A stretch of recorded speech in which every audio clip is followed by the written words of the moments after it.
Hey guys, welcome back to Magic TV. My name's Craig. It is 12 o'clock on a Sunday, which means it's time for a Q&A. Now, this is where I take all the questions that you've asked over the course of the week, and I try to answer them to the best of my ability. Now, a couple of things before we start. The first of all is I typically film these on a Tuesday or a Wednesday. Today I'm a bit late. I'm filming this on a Thursday afternoon, but that's quite rare. If you want to guarantee to get your questions asked, make sure you ask it by sort of Tuesday or Wednesday at the latest. If I miss your question, I'm so sorry. Ask it down below and I'll get back to it next week. So that's the first thing you need to know. The second thing that you need to know is you're getting my raw, unfiltered opinions to these questions. If I think that a trick requires a longer, it requires more of a longer video, then what I'll do is I'll let you know and I'll do a longer video on it at some point down the road. And finally, I want to say thank you to absolutely everybody that's watched anything on Magic TV this week. If you've tuned in, if you've watched anything, I really appreciate it. You guys rock. Thank you very, very much. You're all amazing. So without further ado, we're going to get straight into it. There's a bunch of questions. I can see that right now. So we're going to get into it straight away with this week's Q&A. Okay, so the first question is from Tom Vale, who says, I was wondering what your thoughts on creators or distributors that only have streaming instructions and you can't download them. I want to be able to back up the instructions on a hard drive because if the streaming becomes unavailable at some point, person passes away, stops supporting, or even the server goes bad, then you don't have instructions to fall back on. And you've not done the effect for some time and you need a refresher. Yeah, I totally agree with you. I mean, that's not my biggest bugbear. My biggest bugbear in Magic is people that put up unlisted videos on YouTube as their tutorial link, because I've had it many, many times when I've bought a trick that maybe came out a couple of years ago and it's got a YouTube link and now it's private and I can't access the YouTube link. That happens an awful lot, and the reason it happens is because YouTube periodically will take unlisted videos that have been on YouTube for a while as unlisted and they'll automatically make them private. So a lot of the time when people make YouTube videos that are unlisted, without even being notified, they'll become private. So if you're selling a trick and it's on the market, it's been on the market for a couple of years, there's a very good chance that the tutorial link you're sending out to people when they buy it, they're not going to be able to access because it's now become a private link. That's a nightmare. Now, what you're talking about is just as bad in many ways, and it's a similar problem. I totally agree with you. If you buy something, you need to be able to have access to it. And you're right, companies get shut down all the time. Companies stop trading all of the time. Production companies go down, which is why having that option to download it is important. It's why when I set up the Netrix, which is my online streaming platform, keyword streaming, despite everybody telling me that I shouldn't do this, I made it so that the videos on there are downloadable because I wanted people to be able to download them. And people were like, oh, people are going to go in for a month and download everything. I was like, there's going to be so much content on there that's not going to be possible. And we're going to be uploading content, new content every week. So, you know, I don't think that's a problem. And it's not been a problem.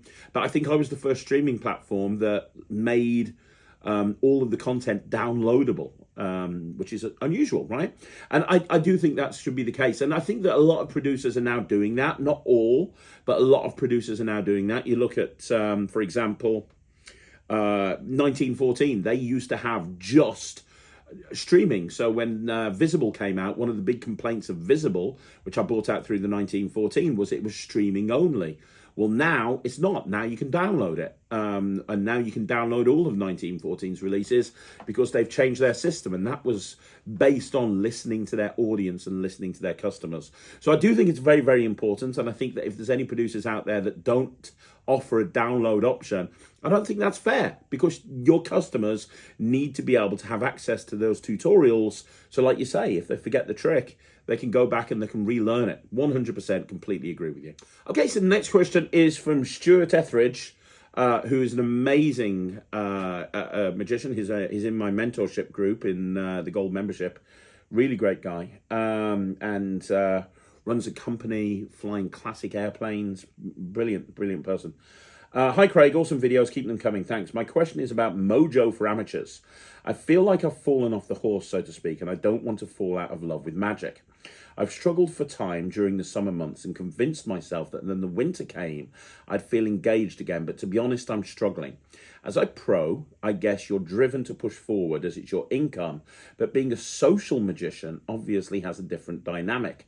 Part of my problem is retention of tricks that I haven't performed for an extended period of time. It feels like a mountain to climb to relearn what was previously able to do. Sorry for the rambling question. It's not a rambling question. I think this is probably one of the most important questions that you could ask, Stuart. And this is something that I think that I'd probably do a longer video on, but I'm going to spend a couple of minutes now answering the question. So it happens. It happens all of the time in every hobby. Not just magic. You see, the whole point of a hobby, it's something that you enjoy doing. And the more you enjoy doing it, the more time you spend doing it. And eventually, you kind of get burnout. So I'm one of the biggest wrestling fans of all time. I've loved wrestling ever since the 1980s. I think the first wrestling event I ever saw was probably WrestleMania 4, maybe 5, something like that. And I've been addicted to wrestling ever since. But there was a period of time when Rylan was little when I'd stopped watching wrestling for 6 months because I kind of fell out the habit. Because for those of you that don't know, although I watch all wrestling, WWE has always been my favourite. And they have pay-per-views once a month, or premium live events as they're now called. They have Monday Night Raw, they have Friday Night SmackDown. It's changed around over the years, but whatever. And I always used to stay up and watch Raw. So I'd stay up and watch it live at 1 o'clock in the morning. I've always been a night owl. And I'd do the same with SmackDown.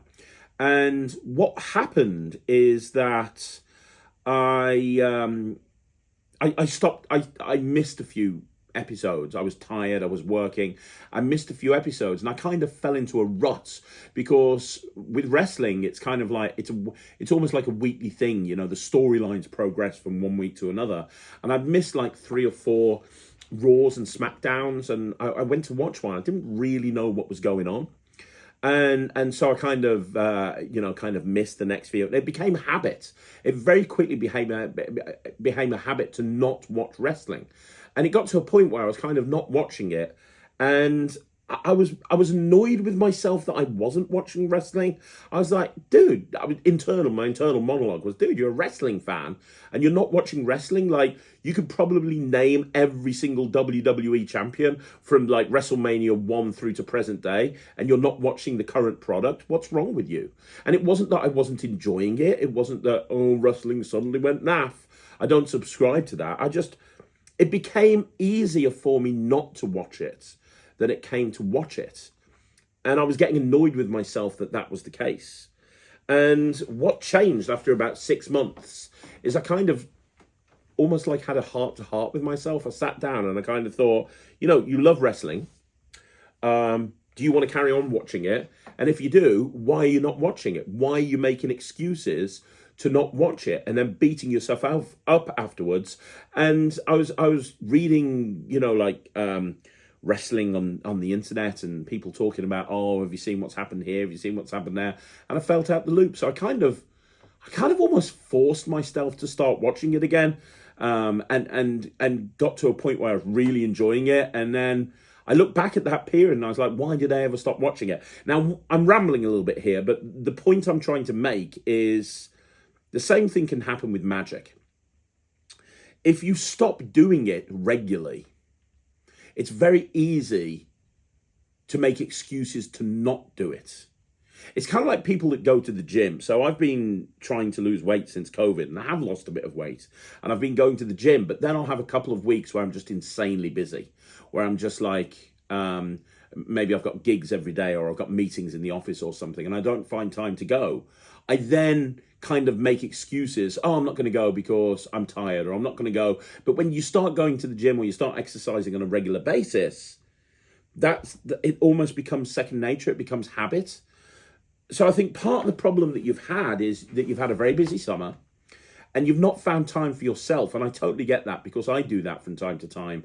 I don't have time for myself. I'm always just too busy doing something else. You know, and you're an entrepreneur, you're a business person. So I totally get where you're coming from. But I think that you've got out the habit of enjoying magic. And I think the key thing is you've got to remember why you actually enjoyed watching magic in the first place. At some point, you got into magic, right? At some point, you decided that you wanted to learn how to do magic. And I don't think you ever decided you wanted to become a professional magician. I think you just wanted, because that's the thing. Everybody thinks everybody wants to become a professional magician, but that's not the case. A lot of people just want to do for the fun of it. Why is it that you fell in love with magic in the first place? Because I think you've forgotten the reason you fell in love with magic in the first place. Was it because that you wanted to learn the secrets? Was it because you saw a magician who you really enjoyed watching and you wanted to watch more because you really liked that feeling? Was it the social aspect and you wanted to hang around other magicians? Or what was it? There was a reason that got you into magic. There was a reason that you fell down that rabbit hole. Because here's the thing.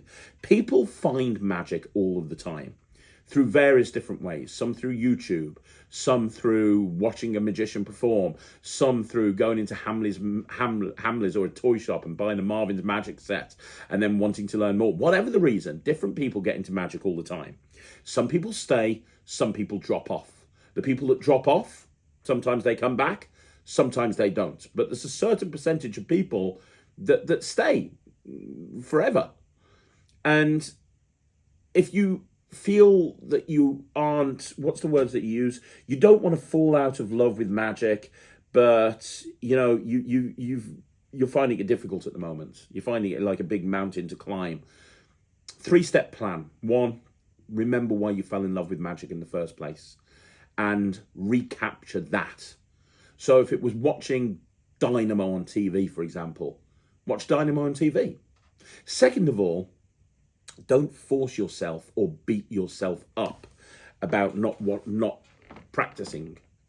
That's what I did with wrestling. I used to beat myself up all the time. Why are you not watching wrestling? And it got to a point where I was like, right, I'm going to watch it because I want to watch it. I'm not going to watch it because I feel like I should. I want to watch it because I want to watch it, right? So don't beat yourself up that you haven't practiced magic. You've got a business to run. You've got priorities.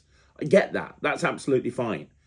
Don't beat yourself up over that. But, it's so easy to beat yourself up. It really is. And we do it all of the time. That's the second point. Don't beat yourself up, right? Don't beat yourself up. Don't force yourself to practice. Don't force yourself to do something that you don't want to do. Magic doesn't necessarily, you say here, part of my problem is retention of tricks that I haven't performed for an extended period. It feels like a mountain to climb to relearn what I was previously able to do. Well, there's point number 3. Don't relearn it. Learn some other stuff instead. You're going to know the basics. You know the sleights. You know the moves. You know the concepts. You know the techniques. You don't have to relearn every single trick. The cool thing about magic is there is a lot of magic to learn. More magic than anybody can possibly imagine. Think about how many new tricks are coming out all the time. Think about how many books have ever been written. How many DVDs have ever been produced. How many downloads have ever been produced. Think about that entire plethora of magic. You don't have to learn all the old tricks if you don't want to. If you've forgotten a trick, so what? Now, if you desperately want to relearn it, great. If you think, you know what, there was a trick I did all the time and I love performing that trick, then that's great. Relearn it. But use this as an opportunity to learn new stuff. The stuff that you really love, the stuff that you always remember, that's never going to go away. But use it as an opportunity to learn new bits and pieces. I forget stuff all of the time and I just remember it. I keep notes on stuff, but I forget stuff all the time. I know from speaking to you in my mentorship, I know that one of your favorite tricks of all time is Pete Turner's oil and water. It's a great trick. Not oil and water, sorry, Out of This World. I don't think Pete Turner's ever done an oil and water.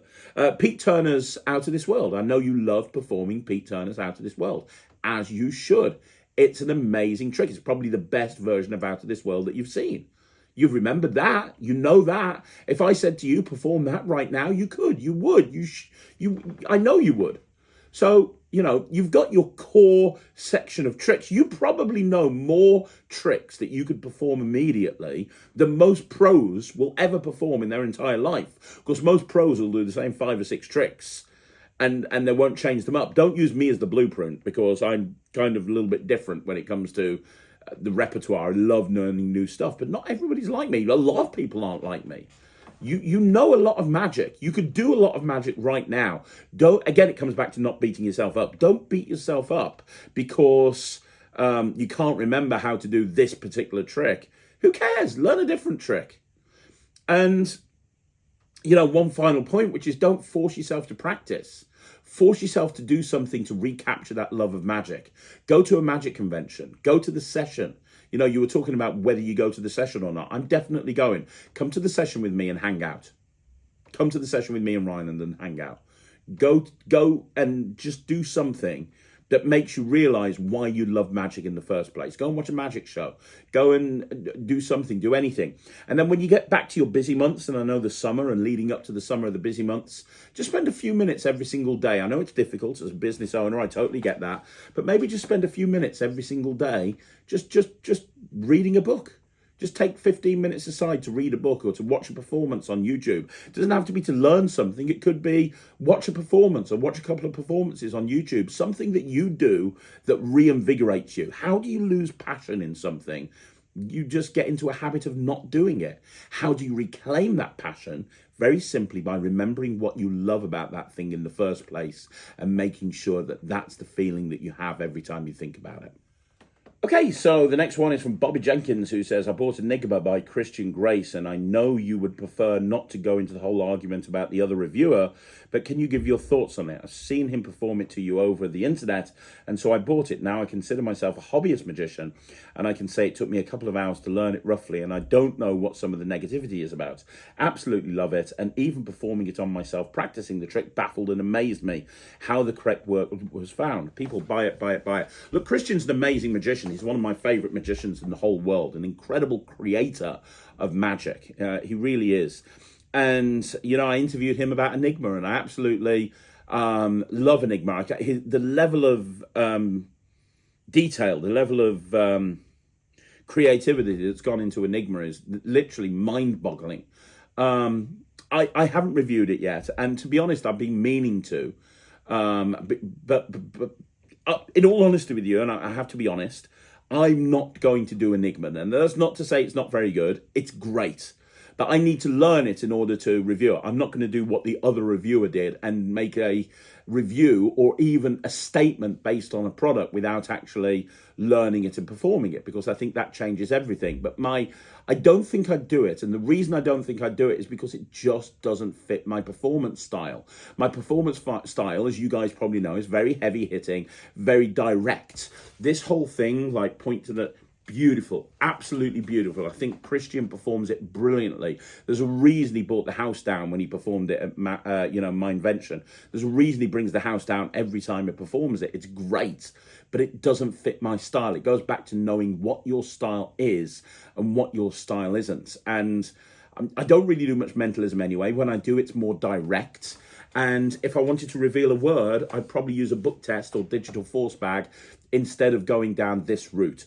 Doesn't mean it's a bad trick. I think it's brilliant, and I think that a lot of people love it. I just think personally, for my performance style, it wouldn't work. Now, I am going to review it. Over Christmas, I plan on learning it. I've had it for a while. I've just not had time to learn it because I've been so busy. But I plan on learning it over Christmas and giving it a full review. Better late than never. And that's the thing about magic reviewers. The reviewers that don't put the reviews up straight away are the ones that are probably working it in. I never am the first to market with a review because I always have to buy it and learn it and practice it before I actually put it out. I rarely get sent anything before it comes out. So I'm not going to be the first with a review. And in the case of Enigma, I'm definitely not the first. But you know, I want to give an accurate review to it, and that involves learning it. But what I will tell you is, knowing how it works and knowing what I know about it, it's not the sort of trick that I would do. But I think that for a lot of people, especially people that are into mentalism, it's one of the best things that's been created in the last few years. It's a new direction for mentalism to go in, if that makes sense. I don't normally reply to the replies to questions, but there's a guy here called Misdemeanor who replied to the question I just answered about Enigma by Bobby Jenkins and says, I bought level 1 and swore never to be robbed again by any of these so-called magicians. I now just figure it out for myself. So, you're a dickhead. No offense. No, actually, yeah, you're a dickhead. I mean it in the most offensive way that you can take it. You are a dickhead. You are everything that's wrong with this community. I'm talking to you, misdemeanor, whoever the hell you are. You're everything that's wrong. First of all, if you don't like level 1, that's fine. That's fine. You don't have to like level 1. But to say, I bought level 1 and I swore never to be robbed again, who the hell do you think you are? How did Christian rob you by selling you a magic trick? Level 1 does what it's meant to do.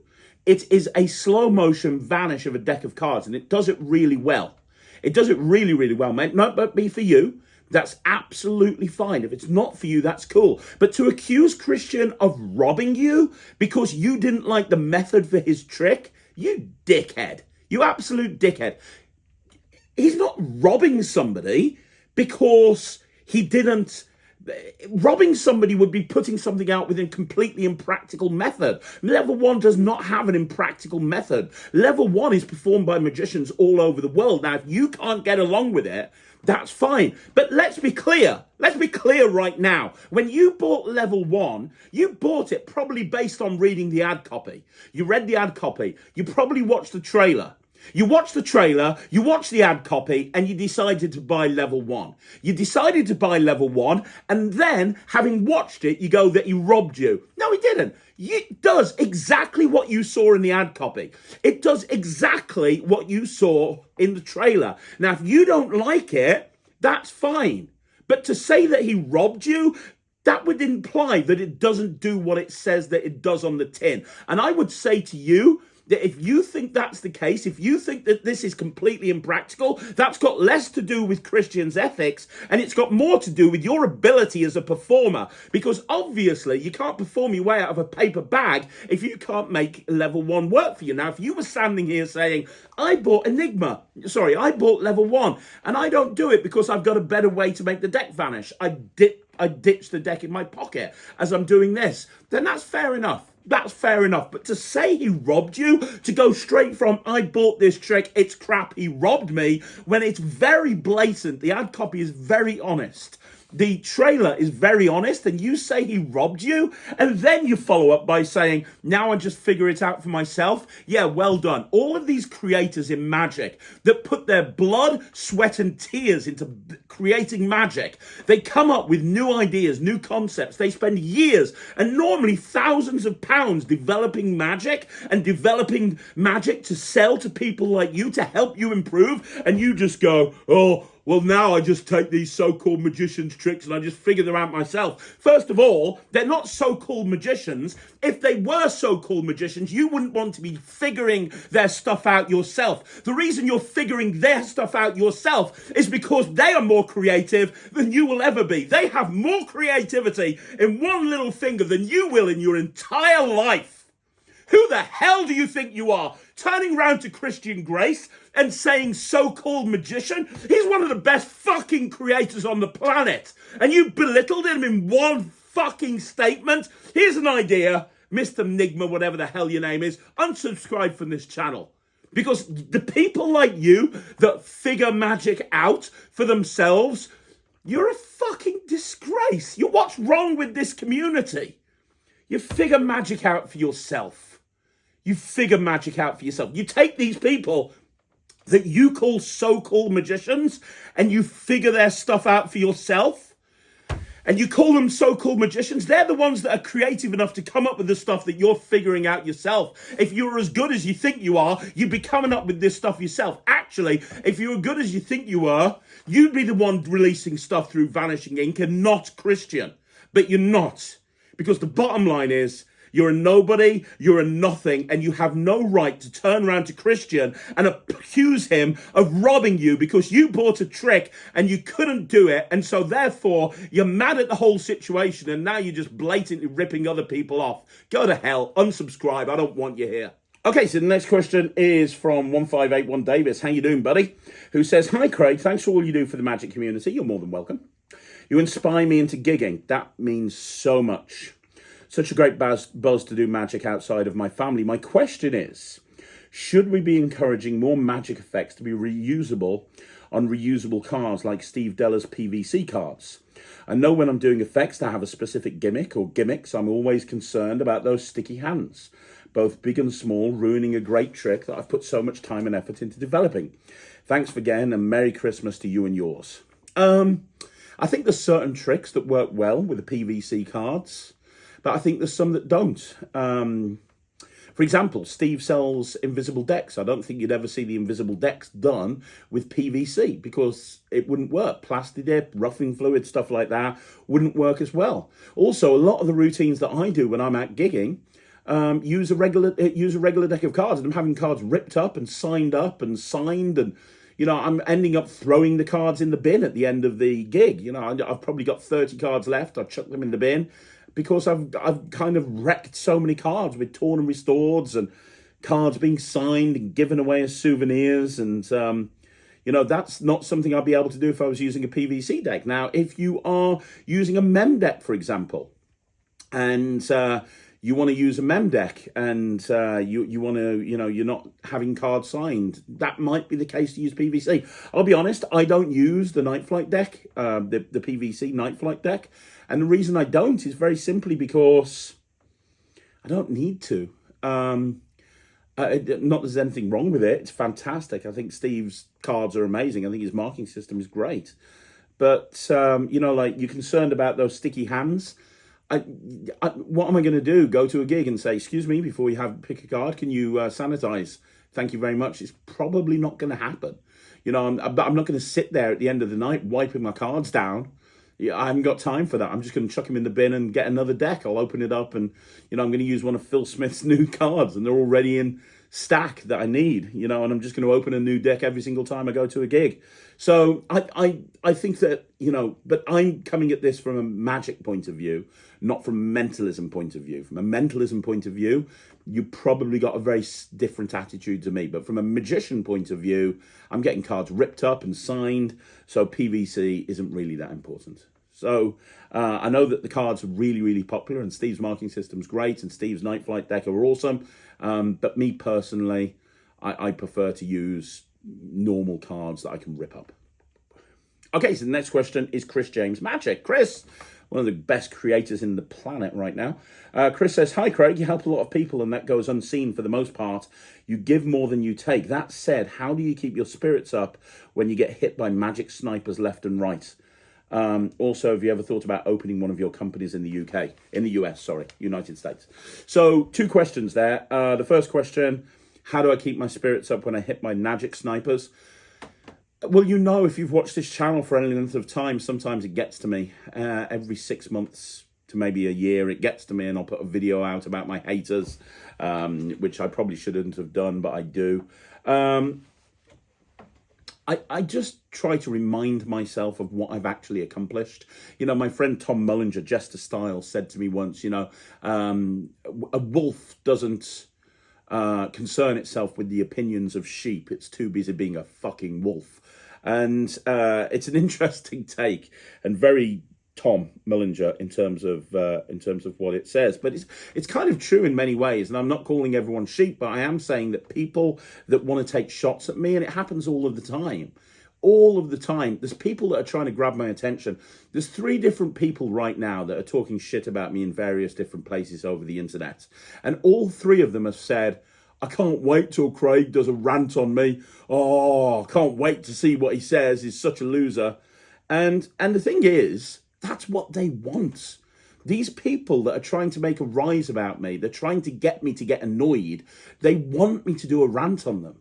They want me to do a rant on them because their lives are so pathetic. Their lives are so unfulfilled.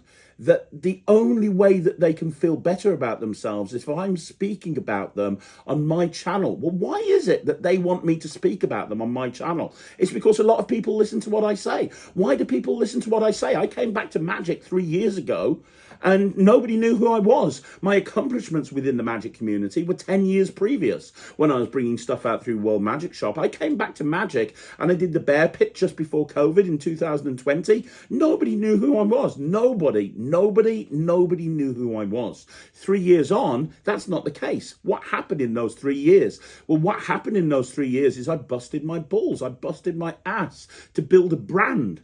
I busted my ass to build a brand around me and around Magic TV. It's not easy putting 27 videos out a week. I have sat in this office literally from 9 o'clock this morning, filming video after video after video. It's now 20 to 2 and I'm still filming. I literally haven't stopped. And then I'm going to leave. I'm going to pick up my kids, and then I'm going to go to a gig. And then Friday I'm going to do it again. Then Saturday 2 gigs, Sunday 2 gigs, Monday I'm back in the office. And in between that time in the evening, I'm going to be going out and planning more videos and filming more videos. You know, I work very, very hard, and I work very hard to build up a brand. The people that are wanting me to do rants on them, they wish they had the attention that I have, but they're not prepared to put the work in. So the way they do it is they try to get under my skin, so I'll talk about them, because then when I talk about them, that's when they feel important about themselves, right? The thing you need to remember is you can only do you. All I'm going to do, and I've talked about this before on the channel, so I'm not going to kind of go too deep into it, but all you have to remember is, look, there's a reason why the people that watch my content, the people that buy my tricks, the people that like the content that I put out, the people that listen to what I say, they like me for certain reasons. It's those same reasons that the people that don't like me don't like me. If I try to appeal to those people that don't like me, it's probably because I'm going to have to try and change who I am, and then I'm going to alienate the people that have supported me from day one. So all I can do is be true to myself and carry on doing me. That's all I can do. And you know what? Over time, people will fall in with that. You know, the amount of people that have met me at conventions and have said, you know what? I've seen you online and I haven't really liked you. And I've met you at this convention and I actually do like you and I didn't think I would. You know, and it's because people don't know me. I'm playing a character on this channel. That's what I'm doing. I'm playing a character. This is Craig Petty with the volume turned up to 10. That's what this is. You meet me at a Magic convention, I'm a very different person. I'm Craig Petty with probably the volume at 3 or maybe even 4. So, you know, the advice I can say, how do you keep your spirits up when you get hit by magic snipers? Just remind yourself what you've done every single day. Every single day, remind yourself what you've done. Because the people that try and tear you down, they'll tell you, in my case, you're a bad performer. Your channel is terrible. Your tricks are awful. You're the worst performer I've ever seen. You know nothing about business. You know nothing about magic. You're just you know, a fat whatever it is. And then I kind of think to myself, okay, well, you know, I run 2 big-ass businesses. We're doing tens of thousands of events every single year. I've got an office with 9 members of staff. I pay 10 members of staff wages every single month. So I must be doing something right. I must be doing something well. I've got hundreds of entertainers that rely on me for work every month. Must be doing something right. All of my tricks sell bucket loads. Must be doing something right. Got tens of thousands of subscribers on YouTube. Must be doing something right. So all the people that say that I'm a bad performer, they can say whatever they want to do, because the bottom line is that's their opinion. And that's their opinion. And their opinion, unfortunately, is not factually accurate when you look at what is actually the case. So, Chris, how do you keep your spirits up? Remind yourself of everything that you've done. Remind yourself of every company that's asked you to work with them. Remind yourself of every creator that's reached out to you, Chris James, and said, I want to work with you. I want you to help put together this for me. I want to do this. You know, remind yourself about those people.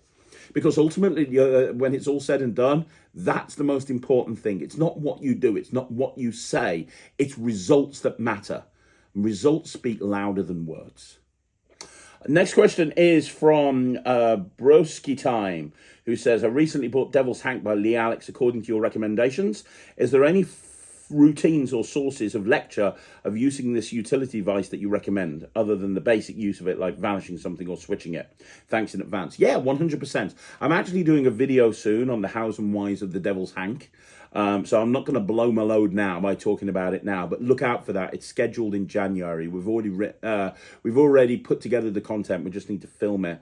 So look out for that. It's going to be a hows and whys on the Devil's Hank, and it's going to give you a bunch of routines you can do with it. Next question is Steam Loco Scrapper, who says, so much absolute rubbish being marketed now. Most of it is recycled over and over. Like a lot of the stuff that Ryland demonstrates, it's all based on a riffle force, say stop there, or is it a double lift to change something? It's also samey. To go along with your riffle force or double lift, you get a simple gimmick for this totally unoriginal effect, and they charge about $30 or more. It's just clogging up the whole scene with the same old material. I know what you're talking about, but don't buy it. It's as simple as that. You know what I mean? Look at the reviews, look at the trailers, look at the Magic Cafe, look at the Facebook groups. If you see something that's unoriginal, don't buy it, because for every trick, and honestly, I think that some of the card revelations that you're talking about, where you force a card and you reveal it, some of them are great. That tic-tac trick that Ryland does, where the tic-tacs change into a 7 of diamonds, I think that's amazing. I really do. I think there's some really, really good card revelations, and I think if you look at every single one of them and paint them all with the same brush, you're going to miss some really good stuff. But simply just don't look at that. For every for every card revelation, there's Demi Deck, which, love it or hate it, is a very interesting take on a classic stage illusion created close-up. Same with the new Angelo Carbone thing with the card castle. What's it, on edge, or whatever it is. Another excellent example. Look at the stuff that's coming out with Pete Turner, Mindhouse, 1914. Look at the Nightshade coin set. There's an eclectic range of stuff. I don't think there is a lot of rubbish being marketed. Don't get me wrong. There is a lot of rubbish being marketed. But I think if you just take an attitude of buyer beware and do research into the tricks before you decide what you're buying or not buying, I think you'll end up on the goods with the good stuff generally. Okay, so the next question is from the Magic of Seth, who says, recently saw someone selling a single flipper coin for $300. I'm not sure if my question should be, why are gimmick coins so expensive, or why is it that yours are so accessible? Anyway, so diamonds is your favorite card as well. Boom. So I suppose we'll take this in two parts. My gimmick coin sets that I bring out through Alakazam are very accessible because I insist on it with Alakazam. I insist on using Roy Cooper's, who is absolutely incredible. And I insist on, and Alakazam are totally with me on this 100% as well, making it affordable, because the whole point of the Elite coin range with Alakazam is making coin magic affordable and giving people a set that they can use to do a ton of different types of magic. So rather than just getting a flipper coin with no instructions and paying $300 for it, you're paying $200, you're getting a flipper coin, you're getting 4 regular coins, you're getting this gimmick, you're getting that gimmick, you're getting the other gimmick, and you're getting a ton of material that you can use, right? So that's the first thing that's worth noting. The other thing is, you say, why are gimmick coins so expensive? It's because, like in any industry, there's lots of different variants. So Tango are the cheapest. They're probably the equivalent of, I'm not really in the UK, Tango would be like maybe just slightly above Poundland, like a Primark. We have a shop in the UK called Primark where everything's kind of really cheap and it's decent quality. It's going to do what you need it to do. Some of my kids' clothes are from Primark. They're great, but it's not the most expensive thing in the world. It's the cheaper end.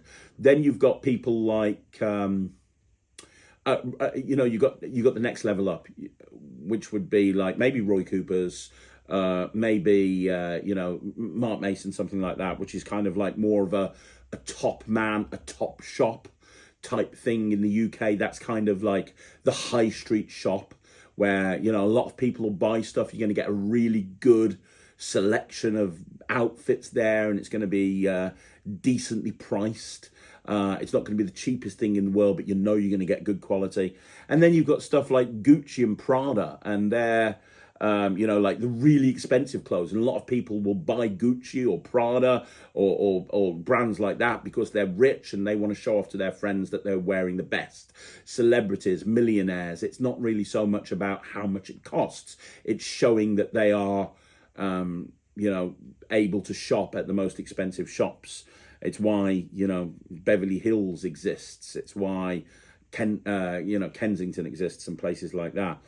Jamie Schoolcraft and Todd Lassen, when he was alive, would have been in that level. You want to be a coin magician. You want to consider to be the best coin magician in the world. You want to have the best gaffs. Oh, where do you get your flipper coin from? Oh, it's a Schoolcraft. Immediately when you say that in a session, people know you mean business if you've got a Schoolcraft flipper. If you bring out a Ronald Davis flipper, and a lot of my coins are Ronald Davis, bring out a Ronald Davis flipper, he's more of a high street shop. He's more of a speciality shop that you don't really know about. This analogy is running away with me, but the point I'm trying to make here is a lot of the time, like Copeland's coins, their coin boxes are incredibly expensive, and I've got them, but I tend not to use them. They're on my shelf. They look beautiful. Why don't I use them? I prefer other coin boxes. I think they're great. But they charge a lot for them, and the reason they charge a lot for them is because they're the Rolls Royce of coin boxes. If you want to consider yourself to be a coin worker and you want a coin box, you really should own a Copeland coin set, right? So I think that's the reason. They all do much of a muchness, but some brands are considered better than others. Personally, if you want a flipper, Roy Cooper's is amazing. Ronald Davis is amazing. If you want to go all out and you want to spend a lot of money on getting somebody like Jamie Schoolcraft to make you a flipper, by all means, it's going to be really good quality, but there's other places that are just as good.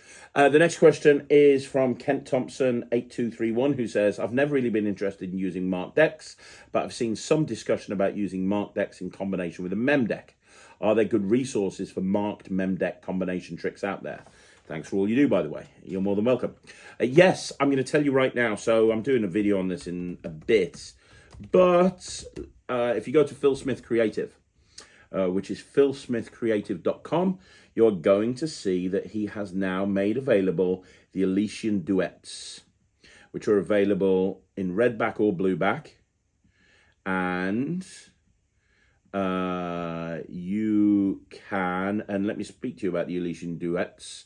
Phil Smith created the optical marking system that was used in the DMC decks, and he's now moved away from DMCs and he's created his own range. Welcome to the new Elysian duets from Phil Smith Creative, the first deck in our new Elysian range and the latest development of our unique optical marking system, with a whole suite of updates underpinning the same goal: to build the ultimate deck of playing cards. So these are the features: 4-corner marking with our legendary optical marking system, which is the best marking system in existence. Elegant, refined aesthetic, marked with stack positions for mnemonic stack. So as well as having the card, so for example, the top card's going to be 4 of clubs, it's also going to say on there number 1, because it's the stack order of mnemonica. 20 will have Jack of Hearts, it will also have 20. New one-way back design, cards marked above and below in mnemonica stack. Marked with cards above and below in the moniker stack. So as well as actually having the card, it's going to tell you what the previous and the next card is. So again, going back to an analogy, it's going to tell you it's the Jack of Hearts at position 20. It's going to tell you it's the 3 of Spades at 21. And it's going to tell you it's the 2 of Diamonds at 19. So if you're learning mnemonica, it's going to give you more accessibility into it quicker. And then reveal cards, double backers, blah, blah, blah, blah, blah. But the most important thing here is link to full online instructions and tricks.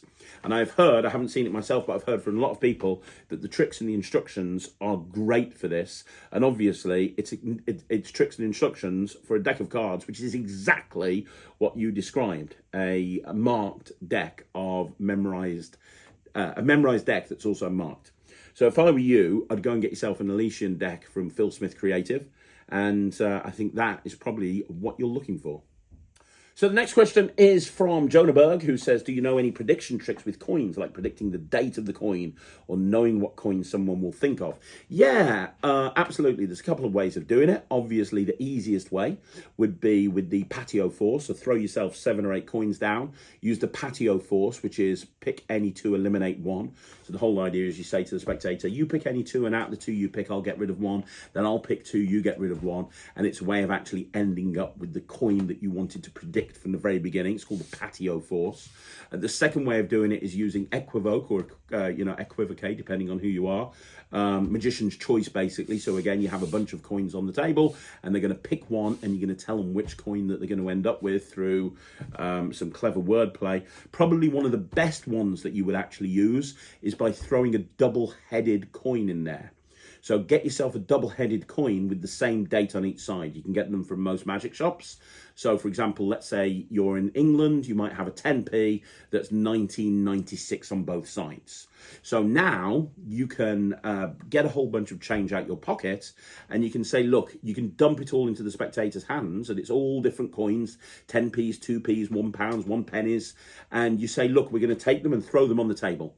Any that are face up, any that are tail up, we're going to eliminate, and we're going to keep doing this until we've got one face down, one coin left. So they throw them on the table, they get rid of all of the tails, they go away in your pocket, you pick them up, you shake them again, they get rid of all the tails. You keep doing this, and because you've thrown a double header in there, the coin that they're going to be left with is going to be your coin with the date on it that's the same on both sides, because obviously that's never going to be able to land tail side up. It's only ever going to land head side down. So eventually the one coin that's going to be left is going to be that coin.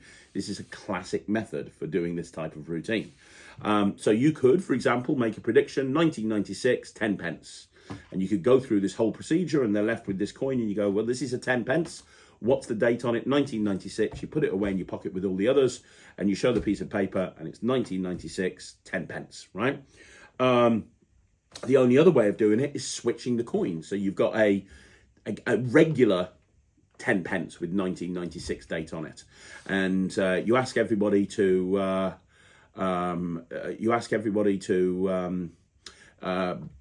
pull some coins out their pocket, and you have somebody, you say, reach in and grab a coin, make sure they grab a 10 pence. You don't want to say grab a 10 pence. I mean, you could have, for example, a bunch of 10 pences and have them grab one. Or you could, for example, have loads of people throw some coins down on the table and have a spectator pick up different coins. You say, pick up a coin, and if they get a 10p, you switch it for this one. Perfect. If they pick up a 2p, you go, great, now pick up another one. And if they pick up 10p, you sort it. Then you use Magician's Choice to get to the 10p, switch it for this one. If they pick up eventually they're going to get a 10p in there. Let's say they've picked up a £2 coin, a 2 pence, a 1 pence, and a 10 pence.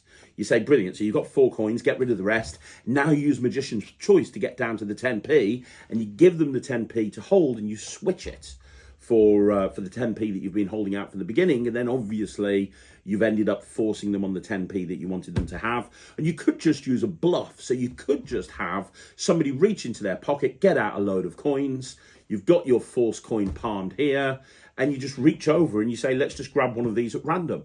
And you just pretend to grab one, but you push the palmed coin to your fingertips, and you go, look, I'm going to look away, I'm going to grab one at random, you take that one, hold on to it, don't let me see it, hold it tightly in your hand. And it's pure bluff, because someone's just took a load of coins out their pocket, and you've just looked away, and you've just apparently grabbed one out their hand and given it to them, but it's the one that you had palmed from the beginning. So there's a few different ways of doing what you want to do. I think that one of those might work for you. Let me know. So the next question is Dance McKill 8461, who says, my question is this: I recently saw Jeremy Griffiths where he was interviewing a psychologist who said that the crosscut force, with the crosscut force, it doesn't make a difference if there's time misdirection or not. What do you say? Theoretically, that's true, and Ben Earl's got a lot of take on this. Ben Earl's actually had a lot to say on this in the past, and who am I to disagree with Ben Earl? You know, the guy's a god when it comes to card magic. But my attitude is I'd rather play it safe when I'm actually in a performing situation. A lot of the time, it's very, very easy to build that time misdirection in. It's not like I'm forcing it in. I've normally got something else that I need to talk about anyway. So why wouldn't I do it? Yeah, it's kind of like, yeah, you could probably do it without using time misdirection. But I think that depending on the person that you're performing for, there might be somebody who knows what's going on. You know, I perform to a lot of people, and lay people aren't as stupid as we think they are. They're really not. Some of them are very, very intelligent. And some of them know the basics of magic, and they might recognize what's happening with the crosscut force. That time misdirection might help me. So yeah, I agree. A lot of the time, if you read Ben's stuff, you're not going to need time misdirection. But it's not like it's a pain in the arse to include. It's not like using that time misdirection is going to make the effect any weaker. If it was a massive improvement on the technique, if I could do the technique and, not having that time misdirection would make things 1,000 times better, then maybe. But I don't think anybody would watch me do the crosscut force with time misdirection and go, you know what, that was actually really good, Mr. Magician, but I think it would be a little bit better if you didn't include that time misdirection. I think if you did the cut and you immediately went into the force, it would be a lot. First of all, if somebody said that, they're obviously a magician and they're being a dick and they can fuck off. But I don't think any layperson would ever say that. So yeah, probably. But why not include it when it doesn't really affect the trick negatively? Next question is from Emilios Christianos 363, who says, Craig is a badass magician. Thank you. I have a number of his products and I have yet to see a release that rates under 5 stars. No one keeps buying BS magic unless you're a moron, but Craig's magic sells like hotcakes in every release of his. Enough said. Dude, I really appreciate that. Honestly, thank you so much. I put a lot of time and effort into the stuff that I release. I want to make sure that it's 100% what it needs to be. So reading comments like that really make my day. Thank you very much. And the final question is not a question, but it's a statement by Jake Keane, who says, you're an absolute saint. Thanks for the amazing answer. Lots of advice to follow. 2 things. 1, Jake Keane is incredible. Please, please, please do what I do and book onto his lecture. He has a lecture coming up in January and you can buy tickets. It's online and it's going to be badass. It's going to be amazing. Incredibly, unbelievably amazing. So I'm going to tell you right now where you can get it from. You can get it from... okay, this is probably not the best place to go. I've already bought my tickets and it's on a different laptop, so I'm an idiot. Is it there? No. Right, go to... It's a 2-part virtual lecture on the 6th and the 7th of January, hosted online, mysticism, mentalism, and magic. And there's a Q&A afterwards. It's going to be absolutely awesome. I'm so excited about this. Go to Ticket Tailor, that's TICKETTAILOR, tickettailor.com/events/Jake Keane. Will that take me to it? Hang on. He's got a website as well, but yeah, okay, that'll take you to it. So tickettailor.com/event/Jake Keane, JAKEKEANE, and go and book on to his lecture Saturday the 6th of January, Sunday the 7th of January. It's a 2-part lecture over Skype, and you can get lecture notes for it as well, which I've done. It's going to be amazing. It's going to be amazing. Jake is fantastic. If you haven't done so, listen to the Black Arts podcast. The Black Arts podcast with him and Lloyd Barnes is brilliant.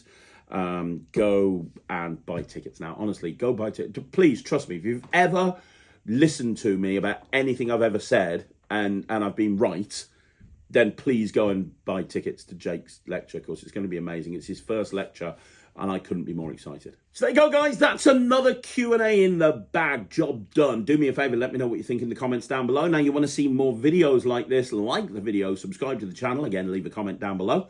If you haven't already joined the Netrix, please do so. www.thenetrix.com. Hundreds and hundreds and hundreds and hundreds of tricks now online, as well as VMCs, archives, masterclasses. We've just had a Dave Forrest masterclass, which was off the charts.